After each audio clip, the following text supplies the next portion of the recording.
नमस्कार बच्चों, कैसे हैं आप सब। मैं उम्मीद कर रही हूँ कि आप अपने अपने घरों में स्वस्थ हैं और खुश हैं। देखिए बच्चों, हम पढ़ रहे हैं पाठ 3, अगर नाक ना होती। अगर नाक ना होती एक ये व्यंग्य कथा है और इसमें व्यंग्यात्मक तरीके से किसी चीज़ को बताया गया है कि उस चीज़ की इम्पोर्टेंस इंसान के लिए क्या होती है। शरीर में जो हमारी नाक है, हमारे शरीर का जो अंग है एक नाक, अगर वो ना होती तो क्या होता। अब इस नाक से कई मुहावरे भी बनते हैं, इस नाक से कोई ऐसी बातें भी होती हैं जिनकी वजह से क्या होता है, हंसी का माहौल भी पैदा होता है, कभी कभी दुख का माहौल भी पैदा होता है।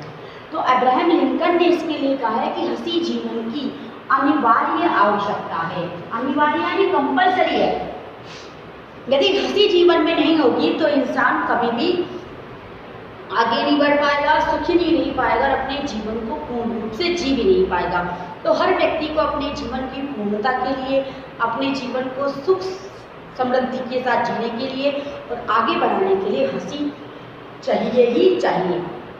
तो अब्राहम लिंकन का स्टेटमेंट समझ में आ रहा है। हंसी क्या है, हमारे जीवन की अनिवार्य आवश्यकता, कंपल्सरी नीड है ये। जैसे कहते हैं ना, पानी पीना जरूरी है, सांस लेना जरूरी है, खाना जरूरी है, खाने किसके लिए, जीने के लिए। उसी प्रकार जीवन जीने के लिए एक और नीड है, वो क्या है, हंसी या हंसना।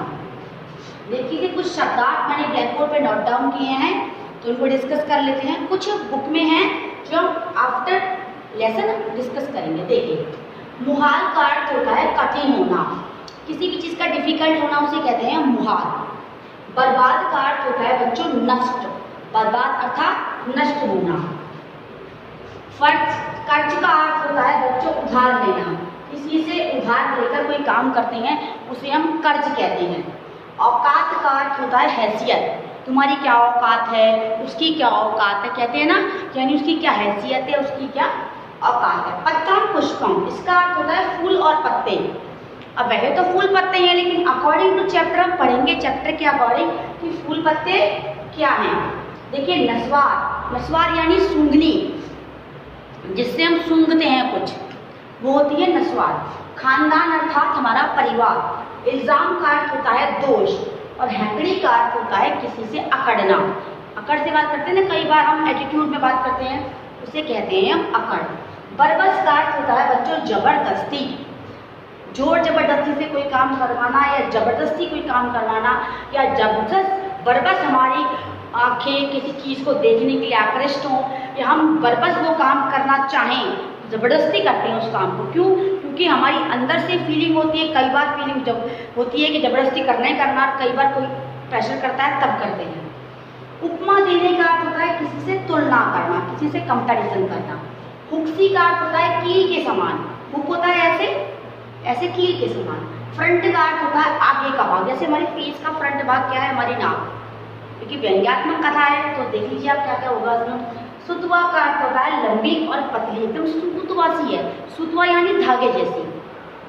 परस्पर अर्थात आपस में, हकीकत अर्थात वास्तविकता क्या है, ये हम इस चैप्टर में पढ़ेंगे इस नाक के बारे में। और फायदे क्या क्या हैं इसके चैप्टर को पढ़ने के बाद, हम क्या क्या सीखते हैं, ये तो चैप्टर पढ़ने के बाद डिस्कस होगा। हम कितना हंसते हैं, कितना दूसरों को हंसा पाते हैं इस चैप्टर से। चलिए स्टार्ट करें चैप्टर। देखिए, इस व्यंग्य लेख द्वारा लेखक ने समाज में प्रचलित नाक से जुड़े विभिन्न मुहावरों का बड़े ही सुंदर ढंग से प्रयोग किया है।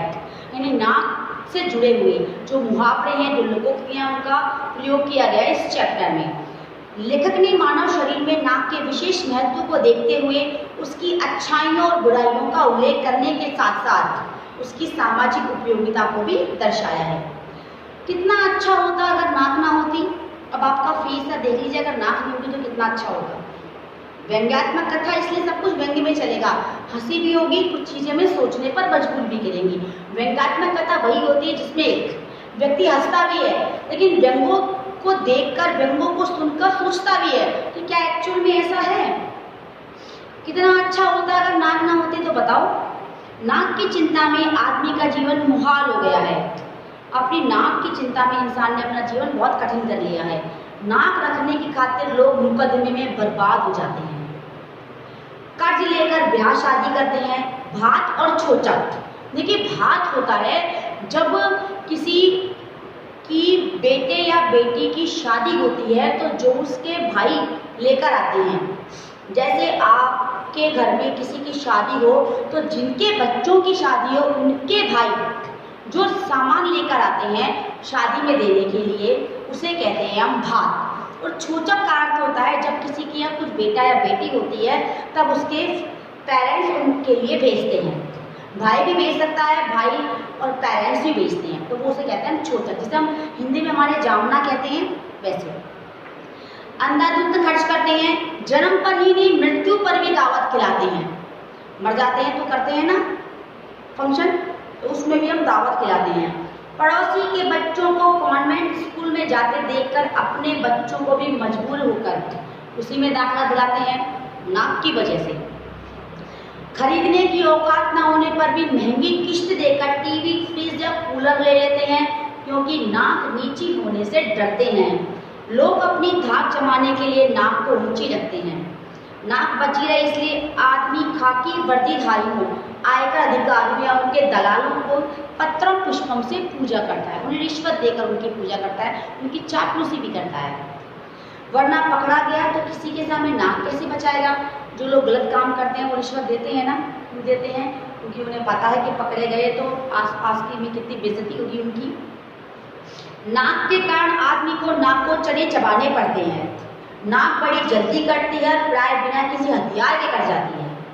नाक कटती बहुत जल्दी है और कटती भी कैसे? बिना किसी हथियार के। नाक होते हुए भी कट जाती है, क्यों? क्योंकि व्यंग्यात्मक कथा है। आपको पता है कि इसका मतलब क्या हो? नाक कटना। किसने मेरी नाक कटा दी, किसने मेरी नाक कटा दी। देखिए, आदमी की अपनी नाक के लिए खानदान की नाक भी जुड़ी होती है, अपनी अपनी नाक भी, अपने खानदान की नाक भी। अगर परिवार में किसी ने गलत काम किया तो सबकी नाक कट जाती है, सबकी बेइज्जती होती है। कभी कोई ऐसी वैसी बात हो जाए तो नाक कट जाती है। लड़का घर से रूठकर भाग जाए तो नाक कट जाती है। लड़की लव मैरिज कर ले तो नाक कट जाती है। या कोई झूठा मूठा इल्जाम लग जाए तो भी क्या होती है? अपनी नहीं, पूरे खानदान की नाक कट जाती है। समझ आ रही है बात मेरी?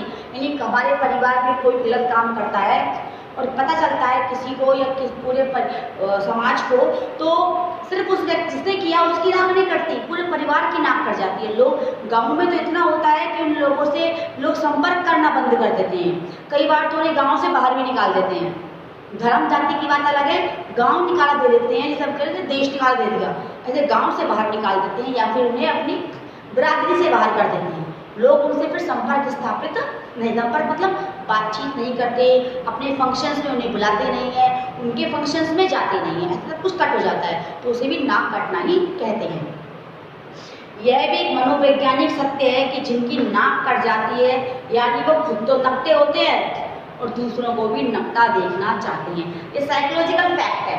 साइकोलॉजिकल फैक्ट क्या है कि जैसे मेरे साथ ये हुआ है तो सामने वाले के साथ भी होना चाहिए। जैसे अगर मेरे साथ मैंने कुछ गलत किया और मेरे साथ कुछ गलत हो गया तो जो मेरे साथ हुआ वो उसके साथ भी मैंने करना है, ताकि जो मैंने फेस किया वो भी फेस करे। वो क्या है? एक साइकोलॉजिकल फैक्ट है। तो मनोवैज्ञानिक तथ्य ये है कि जो खुद नकटे होते हैं वो दूसरों को भी नकटा ही देखना चाहते हैं। नकटा यानी ये नाक तो होगी, लेकिन जो इज्जत वाली नाक होती है, सम्मान वाली नाक होती है, वो नहीं होगी। आगे देखिए, इस चैप्टर में बहुत अच्छा चैप्टर है, धीरे धीरे समझते जाइए, पढ़ते जाइए। मान न मान मैं तेरा न मान, और अगर जुकाम आकर पसर जाए तो नाक में दम कर देती है। नाक तक बहुत बुरी लगती है जब वह किसी शुभ कार्य में वक्त अनायास यानी अचानक छींक मार देती है। वास्तव में नाक और छींक दोनों सहेलियां हैं, क्योंकि साथ साथ ही रहती हैं। नाक से ही छींक आती है तो दोनों सहेलियां होंगी ना, साथ में रहने वाली सहेलियां ही होती हैं। अब लेकिन छींक लगती भी बहुत बुरी है। सहेलियां बहुत ही बुरी लगती हैं, नाक को नहीं लगती हैं, बाकी लोगों को लगती हैं। पर ज़्यादातर लोग उन्हें अकेली ही देखना पसंद करते हैं, या तो छींक को देखेंगे या नाक को देखेंगे। तो छींक को तो कोई देखना पसंद ही नहीं करता है, क्योंकि शुभ कार्य में छींक आ गई तो बुरा मान जाते हैं। कुछ अच्छा करने के लिए कहीं जितनी काम की शुरुआत करने के लिए कहे और फिर छींक दे कोई तो वो भी बुरा माना जाता है। हमारा समाज ही ऐसा है बच्चों। एक तरफ लोग छींक की वजह से झींकते हैं और कुछ लोग नाक में फुरेरी डालकर नस्वार सुनकर जानबूझकर छींकते हैं। अब देखिए, कुछ लोग तो ऐसे होते हैं किसी को छींक आ जाए तो बहुत बुरा मानते हैं, इसको भी अभी छींकना था क्या, कहते हैं ना कई बार। और कुछ लोग तो ऐसे होते हैं जो नाक में नस्वार अर्थात सूंघनी डालकर मतलब कुछ डालने के बाद जबरदस्ती छींकने आते हैं कि हमें जबरदस्ती छींक आए, जानबूझकर छींक आना चाहते हैं। तो नाक का छींक का संबंध जो है ना, वो देखिए कई बार नाक से छींक आती है तो लोगों को बुरा लगता है, और कई लोग जानबूझकर छींकते हैं नस्वार डालकर। जब आदमी का बुरा वक्त आता है तो उसे किसी से कोई काम करवाना होता है, तब वह सारी हेकड़ी भूल जाता है। एक बार क्या 1000 बार नाक रगड़ता है। हेकड़ी का मतलब क्या होता है बच्चों? अकड़। जब किसी से किसी का काम पड़ता है तो इंसान अपनी सारी एटीट्यूड को साइड में रख देता है। क्यों रख देता है? उसे पता है कि एटीट्यूड से काम बात करूंगा तो कोई मुझे घास नहीं डालने वाला। एटीट्यूड से बात करेंगे तो कोई आपकी बात सुनेगा? कभी नहीं सुनेगा। आपको 10,000 बार नाक रगड़नी पड़ेगी अपने काम को करवाने के लिए। आपको उसकी इतनी चापलूसी करनी पड़ेगी ताकि मेरा काम हो जाए, और काम अटक रहा है तो। जब कोई गलती हो जाती है तब भी आदमी को अपनी नाक रगड़नी पड़ती है। जिन लोगों में बदले या ईर्ष्या की भावना होती है वे भी मौके की तलाश में रहती हैं कि कब कैसे और किसी से नाक रगड़ दें। जिंदगी में हंसना गाना ही नहीं, रोना भी पड़ता है। हंसने की बात छोड़िए, पर उस समय आंखों में आंसू आते हैं तो नाक भी उनका साथ निभाती है। कई बार रोते ऐसे करते हैं लोग, रोते रोते तो नाक निभाती है उसका साथ। बहते आंसुओं को पोंछना कोई बुरी बात नहीं, लेकिन नाक पोंछने से तो रोने का सारा मजा ही किरकिरा हो जाता है। जब नाक पोंछते हैं ना ऐसे कर करके, आंसू तो पोंछते हैं हम ऐसे, लेकिन नाक भी आती है ऐसे करते हैं, फिर नाक पोंछते हैं ना तो फिर मजा किरकिरा रोने का ही, रोने का भी मजा होता है, वो भी किरकिरा हो जाता है। व्यंग्यात्मक लेखें तो ऐसा ही होगा। चलिए, करुण रस में बरबस विभत्स रसा टपकता है। नारी तो नाक पोंछने का काम अपनी साड़ी के पल्लू से चला सकती है। साड़ी का पल्लू यानी कि हमारी साड़ी है, इसका ये पल्लू, साड़ी का आंचल। पर बेचारे उन पैंटधारी मर्द का क्या होगा जिसके जेब में रुमाल रखने का ख्याल ही ना रहा हो। मतलब जिसके ने पैंट की जेब में रुमाल नहीं रखा हो, वो अपने आंसू किससे पहुंचेगा, वो अपनी नाक किससे पहुंचेगा। गुस्सा भी बहुत से लोगों की नाक पर रखा रहता है। उन्हें जरा कुछ कहा नहीं कि बिना बात नाक फुला लेते हैं। नाक में जितनी कमियां या बुराइयां उससे ज़्यादा उसमें अच्छाइयां भी हैं। इसलिए जिनकी नाक नहीं होती वे भी नाक लगाते हैं, भले ही इस बात पर कोई दूसरा नाक और भौं से कोड़ता रहे। अर्थात जिनकी नाक नहीं होती ना, जिन्हें कुछ आता नहीं है, खुद को कुछ नहीं आता, लेकिन दूसरे के काम में कमियां निकालते हैं, क्योंकि उनकी आदत है। कुछ लोगों की आदत होती है दूसरों के काम में कमियां निकालने की। कोई कितना भी अच्छा काम करे, परफेक्शन से करे, लेकिन उसमें कमी निकालनी है। खुद आता नहीं है, उसे नाच है आंगन टेढ़ा, नाच आता नहीं है लेकिन आंगन टेढ़ा है कि इस बात का बना बनाकर नाचना भी नहीं है। और अगर कोई नाचे तो उसके नाच में भी कमी निकालनी है।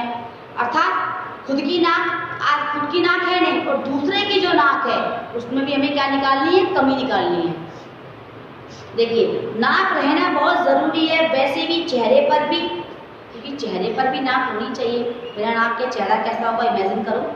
नाक चाहे सारस जैसी लंबी हो या चिलगोजे जैसी छोटी, सारस जैसी लंबी या चिलगोजे जैसी छोटी सी नाक, चौथ जैसी चपटी या पकोड़े जैसी मोटी, चौथ के जैसी, चौथ यानी गाय और भैंस जो गोबर करती है तो चौथ भी कहते हैं, तो उसकी जैसी फैली हुई या पकोड़े जैसी मोटी, लेकिन होनी जरूर चाहिए।